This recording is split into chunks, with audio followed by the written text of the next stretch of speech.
ویسے تو اے مومنو، سال کی شروعات ہی سے مسلمانوں کو قربانی کا جذبہ سکھایا جاتا ہے۔ ذی الحجہ کے مہینے میں بہت بڑی قربانی، جس کو ذبح عظیم کہا ہے قرآن عظیم نے، سیدنا اسماعیل علیہ السلام کی قربانی کی یاد دلائی جاتی ہے۔ اور محرم آتے ہی شرق و غرب، شمال و جنوب، تمام تر مومنین کے درمیان ایک چرچا مشہور ہو جاتا ہے، وہ صبت رسول، لخت جگر بطول سیدہ فاطمۃ الزہرا کے آنکھوں کے نور سیدنا امام حسین اعظم رضی اللہ تعالی عنہ کی قربانی کے چرچے ہیں۔ اور میرے عزیزو، صدیاں بیت گئی سیدنا امام حسین کی قربانی کو لے کر، لیکن ذکر اب تک پرانا نہیں ہوا۔ ہر سال مسلمانوں کے درمیان یہ ذکر بڑے زور و شور سے آتا ہے اور بڑے اہتمام کے ساتھ مومنین اس کا سننے کا اہتمام کرتے ہیں۔ میں ایک چیز آپ کو بتاؤں، کبھی کسی نے یہ نہیں کہا کہ ہر سال کربلا کی داستانیں کیوں سناتے ہیں۔ آدمی اگر ایک کہانی سنا ہو تو دوسری مرتبہ سننے کا اس کو دل نہیں کرتا، یا اگر بہت انٹرسٹڈ ہے تو دوسری مرتبہ سن لے گا، تیسری مرتبہ دل نہیں کرتا۔ لیکن مجھے بتاؤ، بچپن سے ہر سال آپ شوق سے سنتے ہیں یا نہیں امام حسین کو؟ اور کبھی مقرر سے یہ نہیں کہتے یا سنانے والے سے یہ نہیں کہتے کہ ہر سال یہی سنایا جا رہا ہے، بلکہ میں یہ کہتا ہوں، ہم اگر ہر سال کربلا کی داستانیں سناتے ہیں تو چلو مان لیا کہ کوئی مولوی صاحب لوگوں نے یہ شروع کر رکھا ہو، لیکن یہ کروڑوں کے عوام کیا پاگل ہے جو ہر سال سننا چاہتے ہیں؟ حقیقت میں بات یہ ہے، میں اس کو ایک فلسفے سے سمجھانا چاہتا ہوں۔ آپ کلمہ کون سا پڑھتے ہیں؟ لا الہ الا اللہ محمد رسول اللہ۔ آپ کے باپ کا کلمہ بھی یہی تھا، آپ کے دادا کا کلمہ بھی یہی تھا، پردادا کا بھی کلمہ یہی تھا، سالوں پہلے بھی جائیں تو صحابہ، تابعین، اولیاء کا کلمہ بھی یہی تھا۔ 14 صدیاں بیت گئی، ہر صدی میں یہی کلمہ، اور آج بھی ہم اس کلمے کو ایک ایک بار نہیں سینکڑوں مرتبہ پڑھتے ہیں، اپنے بچوں کو بھی یہی یاد دلاتے ہیں۔ لیکن کبھی یہ کیوں نہیں کہتے کہ یہ کلمہ بہت پرانا ہے، اسی کو کیوں پڑھا جاتا ہے؟ نیا کلمہ نہیں آئے گا، پرانا ہے سب کو پتا ہے، لیکن پڑھنے میں کبھی کسی کو اکتاہٹ بھی نہیں آتی۔ کلمہ طیبہ جو پڑھتا ہے اسے اندازہ ہوتا ہوگا، شوق سے اس کا ورد کرتا ہے۔ جہاں پر بھی ذکر کر کے دیکھیں آپ لا الہ الا اللہ محمد الرسول اللہ کا، اکتاہٹ نہیں آتی، بے چینی نہیں ہے، اس میں جدت ہے، اس میں نیاپن ہے۔ یہ کلمہ ہر صدی کا ہے، ہر زمانے کا ہے۔ تو 14 صدیوں سے جب کلمہ پرانا نہیں ہوا تو پھر وہ بات ہمیں یاد آتی، حسین اعظم ہے کون، جس کو اس شعر سے سمجھا گیا ہے، سر داد نہ داد دست در دست یزید، حقا کے بنائے لا الہ است حسین۔ سر دے دیا ہاتھ نہ دیا یزید کے ہاتھ میں، اور حق تو یہ ہے کہ لا الہ کی جڑ کا نام حسین ہے۔ تو لا الہ کی جڑ کا نام، لا الہ کی بنیاد کا نام حسین ہے، تو جس طرح کلمہ پرانا نہیں ہوتا، اسی طرح حسین کا تذکرہ بھی کبھی پرانا نہیں ہوتا۔ عزیزان گرامی، محرم الحرام یہ حرمت والے 4 مہینوں میں سے ایک ہے۔ سال کے 12 مہینوں میں اللہ تعالیٰ نے قرآن پاک میں فرمایا 4 مہینے حرمت والے ہیں، رجب، اور پھر یہ ذی القعدہ، ذی الحجہ اور محرم، یہ 4 مہینے حرمت والے ہیں۔ اس میں جنگ و جدال، قتل و قتال سب حرام ہے۔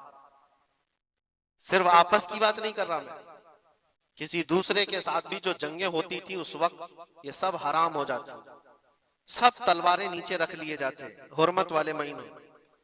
لیکن تف ہے، لعنت ہے اس یزیدی فوج پر جس نے حرمت والے مہینے کا بھی خیال نہیں کیا، اور نہ ہی کفار و مشرکین سے ان کا مقابلہ تھا، بلکہ رسول اللہ کے گھر والوں سے مقابلہ تھا، اہل بیت اطہار سے مقابلہ تھا۔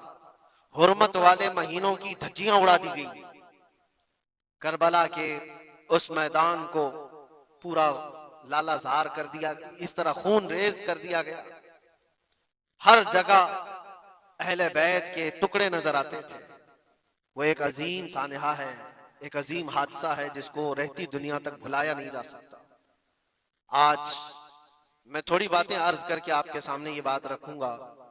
اللہ کے نبی صلی اللہ تعالیٰ علیہ وسلم نے اس حرمت والے مہینے کی فضیلت بھی بیان فرمائی، اور اس محرم میں حضرت حفصہ رضی اللہ تعالیٰ عنہ جو حضور کی زوجہ ہیں، وہ فرماتی ہیں رسول پاک صلی اللہ تعالیٰ علیہ وسلم 4 عمل زندگی میں کبھی ترک نہیں کرتے تھے، چھوڑتے نہیں تھے. وہ کیا ہیں؟ تو آپ فرماتی ہیں ان میں سے ایک عاشورہ کا روزہ حضور کبھی نہیں چھوڑتے تھے. عاشورہ کا روزہ رسول پاک صلی اللہ تعالیٰ علیہ وسلم کبھی ترک نہیں فرماتے.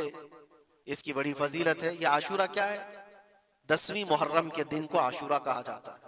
بڑا تاریخی دن ہے، اور بلکہ اللہ کے نبی صلی اللہ علیہ وسلم نے یہ بھی فرمایا قیامت بھی اسی دن کو آنے والی ہے.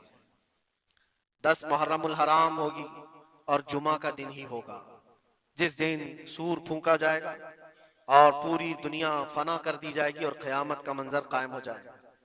عاشورہ کا دن آتا ہے تو اے مومنو، سب کے سب اللہ کی بارگاہ میں دوڑ آ جاؤ، عبادت کے لیے لگ جاؤ. اور اس دن یہ یاد کرنا چاہیے کہ یہی وہ دن ہوگا جب ہمیں بارگاہ رب العزت میں کھڑا کیا جائے گا. اولین سے لے کر آخرین تک جتنے بھی پیدا ہوئے اس روئے زمین پر سب کو اٹھایا جائے گا، حساب و کتاب ہوگا، اور وہ 50,000 سال کے برابر کا ایک دن ہوگا. اس دن کو یاد کر کے عاشورہ کا اہتمام کرنا ضروری ہے. عاشورہ میں تو ویسی یادگاریں بہت ہیں. آدم علیہ السلام کے متعلق ان کی توبہ اسی دن قبول ہوئی. نوح علیہ السلام کی قوم پر جو عذاب آیا تھا طوفان کا، وہ طوفان نوح سے کشتی کو جو نجات ملی نوح علیہ السلام کی، وہ بھی عاشورہ کا دن تھا. سیدنا یونس علیہ السلام کو مچھلی کے پیٹ سے باہر نکالا گیا، وہ بھی عاشورہ کا دن تھا. موسیٰ علیہ السلام کو فرعون سے نجات دی گئی، فرعون غرق ہو گیا، پانی میں ڈبو دیا گیا، وہ بھی عاشورہ کا دن تھا. بہت ساری اس طرح کی تاریخی چیزیں عاشورہ کے دن. لیکن یہ ساری تاریخوں پر ایک تاریخ غالب آ جاتی ہے، وہ رسول اللہ کے نواسے کی قربانی کا دن، اس لیے کہ وہ پوری امت کو ہلا دینے والا حادثہ ہے. نبی آخر الزمان صلی اللہ تعالی علیہ وسلم نے اپنے اس لخت جگر کو، اپنے اس نور نظر کو، جس کے لیے اپنے سجدے لمبے کر دیا کرتے تھے. جانتے ہیں آپ حضور پاک صلی اللہ علیہ وسلم کے ایک بیٹے تھے حضرت ابراہیم، اور یہ اسی زمانے کے ہیں جب حضرت امام حسین بھی پیدا ہوئے تھے، اور حضور کی گود میں آپ کے اپنے بیٹے بھی تھے. حضور صلی اللہ تعالیٰ علیہ وسلم کے وہ ایک ہی بیٹے ہیں جو 6 مہینے تک زندہ رہے. حضور صلی اللہ علیہ وسلم اپنی گود میں بٹھا کر انہیں پیار کر رہے تھے، اور امام حسین کو بھی گود میں رکھے ہوئے تھے. ایک طرف نواسا ہے اور ایک طرف بیٹا ہے. جبرائیل امین نے آ کر کے عرض کیا اللہ کے نبی صلی اللہ علیہ وسلم سے، کہا رب تبارک و تعالیٰ کی منشا یہ ہے کہ ان دونوں میں سے آپ کسی ایک ہی کو رکھ سکتے ہیں. اللہ کے نبی صلی اللہ علیہ وسلم نے امام حسین پر اپنے بیٹے کو قربان کر دیا. کہا ہے جبرائیل حسین کو رہنے دو، اس لیے کہ یہ میری آنکھوں کا بھی نور ہے اور فاطمہ کی آنکھوں کا بھی نور ہے. پھر چند ہی دن کے بعد حضرت ابراہیم کا انتقال ہو گیا. آپ اندازہ کریں جس حسین اعظم کے لیے رسول پاک صلی اللہ علیہ وسلم نے اپنے بیٹے کو قربان کیا، اور مدینے کی گلیوں میں جس کو اپنے کندھوں پر اٹھا کر سوار کرتے تھے، امام حسین حضور کے صلی اللہ تعالیٰ علیہ وسلم کے کندھوں پر سواری کیا کرتے تھے. دوش نبوت جن کی سواری ہو، اندازہ کر سکتا ہے کوئی؟ اس حسین اعظم کے چرچے مدینہ طیبہ میں بچپن میں ہی عام تھے. صحابہ کرام رضوان اللہ تعالیٰ علیہ مجمعین دیکھتے تھے کبھی حضور صلی اللہ تعالیٰ علیہ وسلم مسجد نبوی تشریف لاتے تو یہ دونوں شہزادے حضور کے جبے پر لٹکے ہوئے آتے تھے. کبھی حضور ممبر پر کھڑے ہیں تو ایک شہزادہ حضور کے ایک قدم کو پکڑا ہے، دوسرا دوسرے قدم کو پکڑا ہوا ہے. یہ تو ان کی پرورش تھی جو بچپنے کی تھی. صحابہ ان کی اس بچپنے پر رشک کیا کرتے تھے، اور صحابہ کرام رضوان اللہ تعالیٰ علیہ مجمعین ادب حد درجے کا کرتے تھے. آپ کو میں بتاؤں ادب تو ایسا تھا اہل بیت اطہار کا. امام حسین کی عمر چھوٹی سی تھی، امام حسین، اور ایک زمانہ ایسا تھا جب حضور پاک صلی اللہ علیہ وسلم کے وصال کے بعد حضرت ابو بکر کا زمانہ آیا، 2.5 سال آپ نے خلافت کی. پھر اس کے بعد حضرت عمر کا دور خلافت شروع ہوا، اور حضرت عمر کے دور خلافت کو کون نہیں جانتا؟ ایسے روب و دبدبے والا خلیفہ کہ لوگ ان کی ہیبت سے کانپتے تھے. قیصر و کسریٰ کانپ رہے ہوتے تھے، بڑی بڑی فوجیں تھراتی تھی اس نام سے، حضرت عمر کے نام سے. ان کے دور خلافت میں ایک بار ایسا ہوا تھا کہ حضرت عمر کے بیٹے ہیں عبداللہ، اور ان کا اور حضرت امام حسین کا بچپن میں کچھ جھگڑا ہو گیا. چھوٹی عمر تھی، امام حسین کی بھی عمر چھوٹی تھی، عبداللہ کی عمر بھی چھوٹی تھی، دونوں تکرار کرتے رہے، کچھ نہ کچھ بات چیت ہوئی ہوگی۔ تو حضرت حسین نے حضرت عبداللہ کو غصے میں یوں کہا، تو کیا مجھ سے بحث کرتا ہے؟ تیرا باپ تو میرے نانا کا غلام تھا، خلیفہ وقت ہیں وہ، اور ان کو اس طرح سے کہا تیرا باپ آج جو خلیفہ ہے وہ میرے نانا کا غلام تھا۔ حضرت عبداللہ کو یہ بات لگی، کہا میں یہ شکایت امیر المومنین سے کروں گا۔ وہ دوڑ کر کے آئے، خلیفہ وقت ہے جس کے سامنے کھڑے ہونے کے لیے اچھے اچھے کانپ جاتے تھے۔ بیٹے نے آ کر کے کہا حضرت عمر فاروق سے کہ ابا آج میری حسین سے تکرار ہوئی اور جھگڑے میں انہوں نے مجھے یوں تانا مارا کہ تیرا باپ میرے نانا کا غلام تھا۔ حضرت عمر اتر آئے کرسی سے اور کہا کیا حسین نے ایسا کہا؟ کہا بالکل ایسا ہی کہا۔ تو حضرت عبداللہ کہتے ہیں ابا کا جلال دیکھ کر کے میں سمجھ گیا کہ حسین کو سزا ملے گی۔ کہا جاؤ حسین کو بلا لاؤ، حسین کو بلا لاؤ، انہوں نے یہ کہا ہے میں سننا چاہتا ہوں۔ حضرت عبداللہ دوڑے ہوئے گئے، چند اور لوگ بھی ساتھ میں آ گئے کہ حسین کی پیشی ہو گئی ہے خلیفہ وقت کے دربار میں، امیر المومنین عمر بن خطاب نے طلب کیا ہے۔ حضرت حسین آئے اور وہ شہزادے کے اندر جو روب و دبدبہ ہے، جلال ہے، جمال ہے، وہ بچپنے سے قائم ہے۔ رسول اللہ صلی اللہ علیہ وسلم کا لعاب پاک جس نے پیا، خلیفہ وقت کے سامنے آ کر کھڑے ہوئے۔ حضرت عمر نے پوچھا حسین میرے بیٹے کو کیا آپ نے ایسا کہا ہے کہ تیرا باپ میرے نانا کا غلام تھا؟ حضرت حسین نے کہا ہاں میں نے کہا ہے۔ ڈر کس بات کا، خوف کس بات کا؟ جو کہا ہے وہ کہہ رہا ہوں، ہاں میں نے کہا۔ حضرت عمر نے کہا کیسے کہے بتاؤ، کس طرح سے تم نے کہا تھا، بول کے بتاؤ۔ حضرت حسین نے کہا میں نے عبداللہ سے یہ کہا تیرا باپ میرے نانا کا غلام تھا۔ حضرت عمر نے کہا اور ایک بار بولو۔ حضرت حسین نے پھر کہا عبداللہ تیرا باپ میرے نانا کا غلام تھا۔ حضرت عمر نے کہا اور ایک بار بولو۔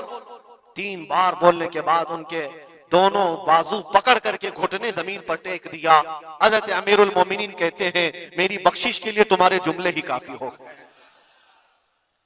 آپ نے جو مجھے سند دی ہے اے حسین بس یہ جملہ کل قیامت کے دن بھی کہہ دینا، جب میرا حساب ہو رہا ہو تو اتنا کہہ دینا عبداللہ کا باپ عمر میرے نانا کا غلام تھا۔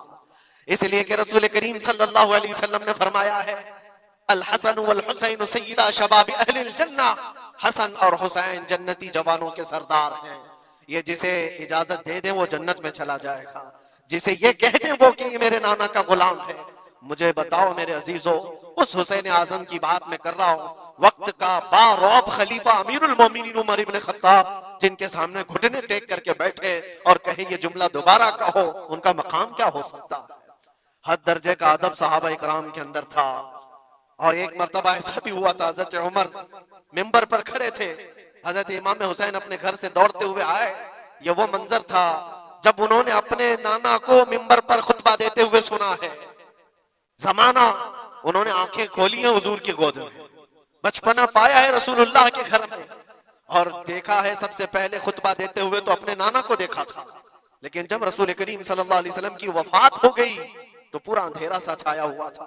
حضرت امام حسین ان کے متعلق ہے کہ ایک بار حضرت عمر ممبر پر کھڑے تھے، وہ دوڑتے ہوئے آئے مسجد میں، حضرت حسین کو ایسا لگا کہ رسول اللہ خطبہ دے رہے ہیں۔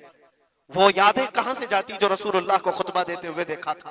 دوڑتے ہوئے آئے، دیکھا عمر فاروق خطبہ دے رہے ہیں، تو چیخ کر کے کہا کہ آپ میرے نانا کے ممبر سے اتر جاؤ، یہ میرے باپ کا ممبر ہے، اپنے باپ کے ممبر پر جاؤ، تمہارے باپ کے ممبر پر جاؤ۔